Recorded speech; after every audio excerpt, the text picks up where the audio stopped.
Dobar dan, to sem jaz, Luka Pahor. Sodelujem pri projektu Vojna beseda ali spoštljiva tišina. Ustvaril sem intervju, v katerem sem postavil razna vprašanja nekaterim članom moje družine. To, kar vidite sedaj, je kalvarij. Kaj razumete pod izjavo vojna besed ali spoštljiva tišina? Guerra di parole, penso a quando di fronte a una data situazione, a un fatto, si comincia a parlarne, a giudicarlo, a valutarlo, senza magari fermarsi a comprendere quel fatto, quell'avvenimento, lo si giudica. Il silenzio rispettoso è, presumo, l'opposto, ovvero quando di fronte a un fatto, un avvenimento, mi prendo il tempo di capire, di comprendere che cosa stia accadendo e non mi metto subito a giudicarlo. Zame vojna besed pomeni bitka med več osebami, kjer namesto orožja uporabljajo besede. Spoštljiva tišina pa mi pride na misel totalna tišina, kjer ni nobene osebe, ki bi lahko povzročila nek zvok. Ja, da v vsakem primeru nekje se dogaja en konflikt z različnimi, na različen način.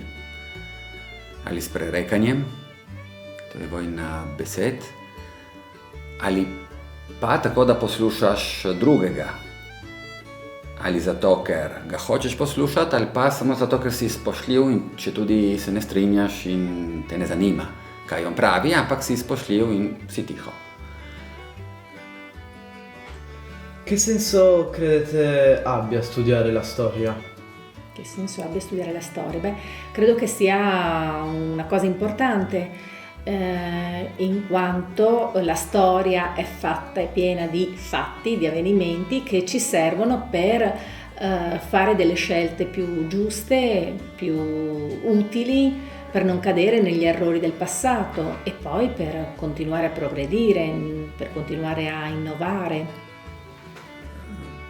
Potom zgodovine, učenje zgodovine, kot človeško spoznavamo, kdo smo. In smo si iz preteklosti kaj naučili?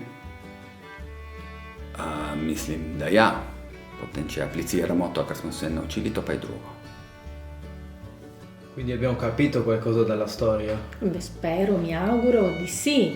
Poi è chiaro che elementi sono diversi, ognuno valuta e giudica in modo diverso, ma insomma la storia è indubbiamente utile, il passato è parte di noi e è importante. Kaj je za vas konflikt?